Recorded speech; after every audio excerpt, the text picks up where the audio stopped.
Welcome to ABC 31 News tonight. I'm Scott Beadle. Natchitoches police arrest a local teen for attempted murder and resisting arrest.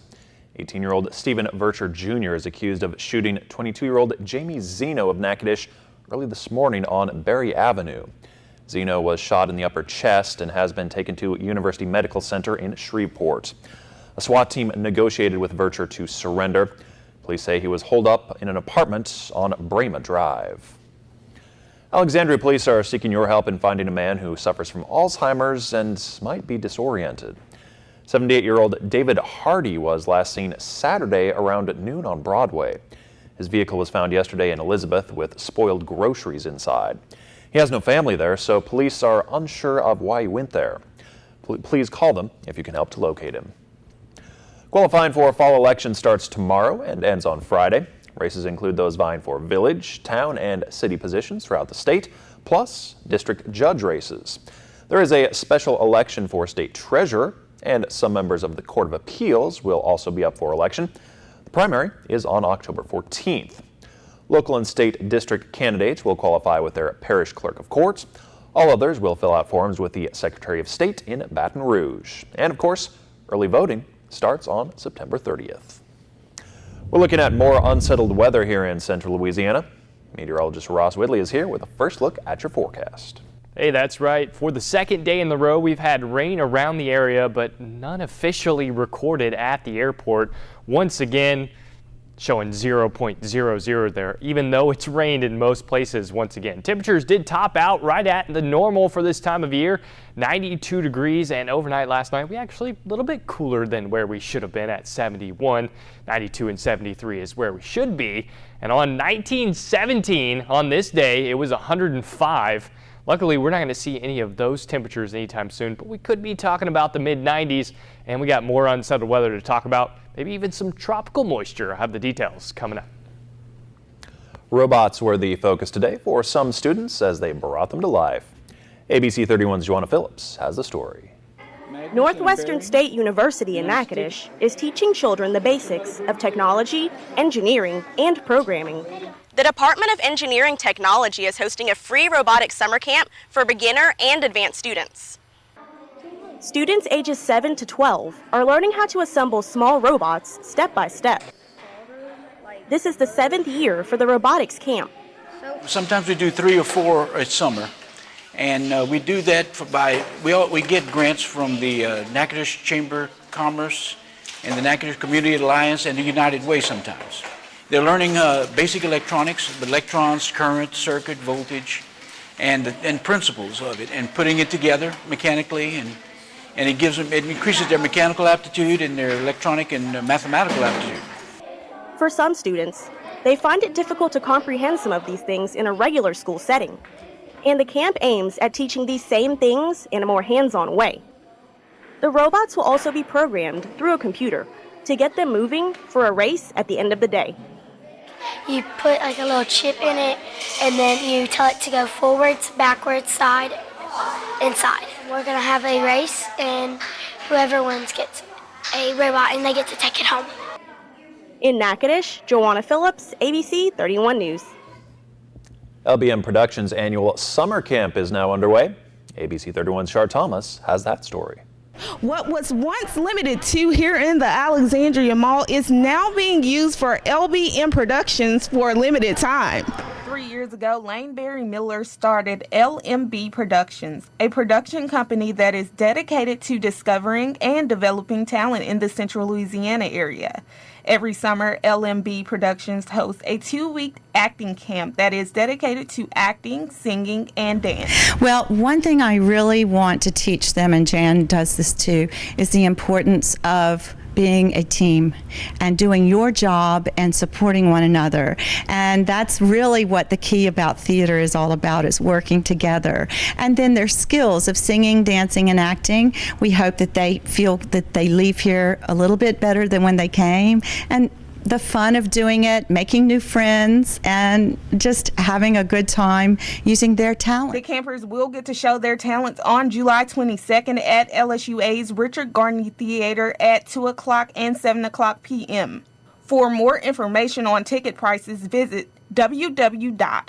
lmbproductions.net. Char Thomas, ABC 31 News.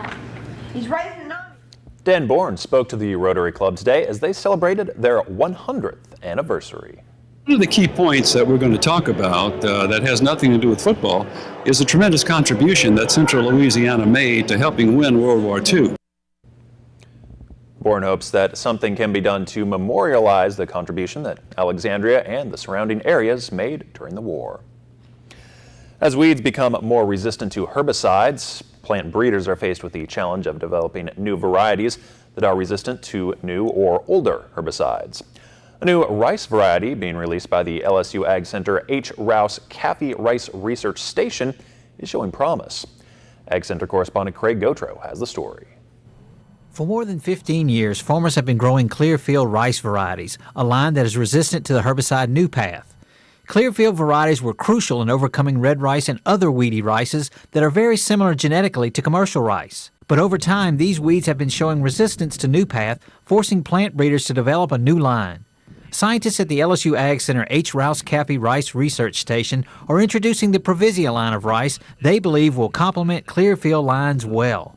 The line has good yield potential and I'm going to say exceptional grain quality. It has very little chalk and it has a very long average grain length. Linscomb expects the Provisia line to be available to growers next year on a limited basis. It's in seed production with the idea that hopefully in 2018 we should have somewhere between 70 and 90,000 acres of seed available. Having another option for fighting weeds will give farmers the opportunity to alternate between Provisia and Clearfield lines, giving them another tool to combat weeds. Just having another system, another herbicide-resistant crop that will allow us to take these weedy rices out while at the same time still having the Clearfield system, what it'll do is kind of extend the life of both of the technologies. Louisiana has approximately 400,000 acres of rice planted this year, a decrease of more than 8%.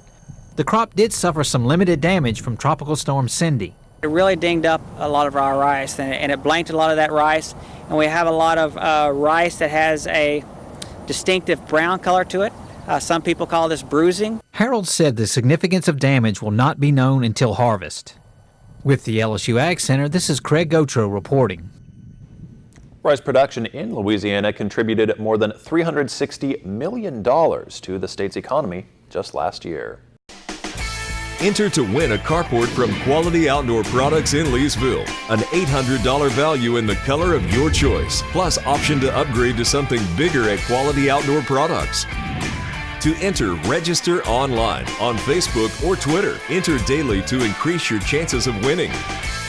This carport could be yours from KLAX TV and Quality Outdoor Products in Leesville. See official rules at klaxtv.com.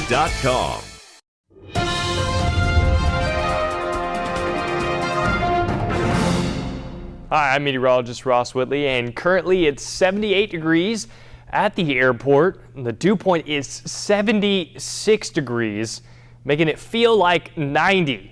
Now, with the temperature out there at 78, thanks to some rain-cooled air, even though officially we didn't pick up any rain, it did rain enough to cool the air off at 78 degrees. Partly sunny out there, but feeling like 90 still with the moisture that is in the air. It's just not a comfortable feeling out there. Overnight tonight, we'll have some clearing early, and then as we get into the late overnight hours, we're going to see some showers spark up to our south and eventually move into the area. So you could hear some rain or even a rumble of thunder out there overnight tonight. I think most of the activity will probably be without lightning, so no storms tonight, just a couple showers overnight. Around 30% chance with temperatures dropping to around 73 degrees. 7 a.m. an isolated shower out there, 73. By noontime, 85 degrees once again. And then by the afternoon, we'll see those isolated to even scattered thunderstorms popping up once again. With the heating of the day, temperature is going to top out right around 91 degrees. Could be a little bit warmer, depending on how much sunshine you get earlier in the day. Periods of sun to start the day off, and then scattered storms in the afternoon. As we move throughout the rest of the week, we'll stay hot, and then we'll have those downpours with those pop-up type thunderstorms as we move throughout the rest of the week, and then mostly cloudy for the day on Friday. and then showers and thunderstorms possible once again for the afternoon as well. Our surface map off to our west, looking like increasing humidity and the Midwest staying hot. Texas, Panhandle, Oklahoma, and even Kansas dealing with the heat as well. A couple thunderstorms to deal with out west as well, and the monsoon season in full swing for them. Here locally, well, we got the winds coming off the Gulf of Mexico, plenty of moisture in the air, creating that instability with the heating of the day, and you get these spotty pop-up type thunderstorms, pulse, whatever you want to call them, popcorn storms. Looking at our future radar as we go throughout the next couple of hours into the overnight, see we clear out first, and then some showers start to pop up late. Then as we get later into the day, once again, we'll see those thunderstorms popping up from the south. So just some scattered showers to deal with overnight tonight, and then thunderstorms once again in the afternoon for the day tomorrow. Forecast lows out there tonight right around 73 degrees, the 40% chance of a shower late, and then a 40% chance of showers and storms tomorrow afternoon as well. Temperature is going to top out around 91 degrees. Looking at our extended forecast, plenty of heat in the 7-day and plenty of thunderstorm chances. Looks like the best chance of rain will be over the weekend. Temperatures staying in the low 90s. Let's look at the weather and the 7-day. Scott? All right, thank you, Ross.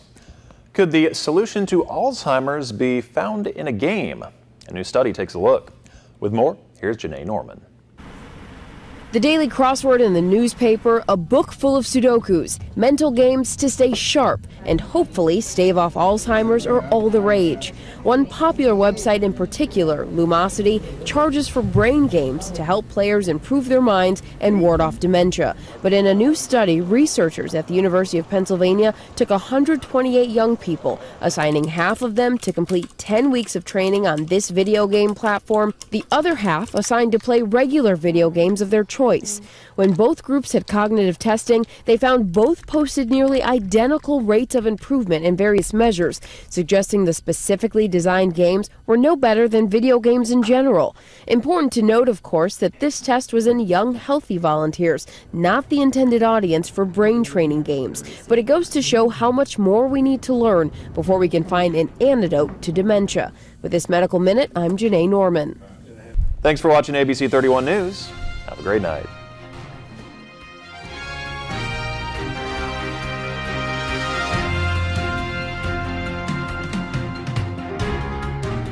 When it comes to cleaning up the streets of Boston, this is who I am. This is what I do. Now get me in there. He did it, and I know where the proof is. It's ladies first.